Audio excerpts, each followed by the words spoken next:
Here's my first review for this set of HDMI cables. As you can see, came in some nice bubble wrap. Open it up.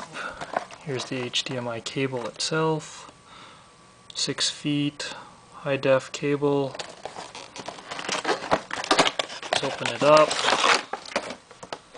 Here's the cable itself. As you can see, its tips are protected with little ends.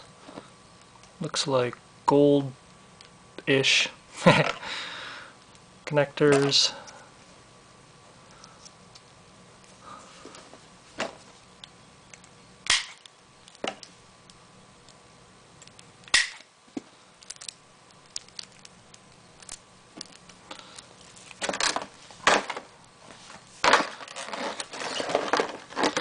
It's a fairly flexible cable.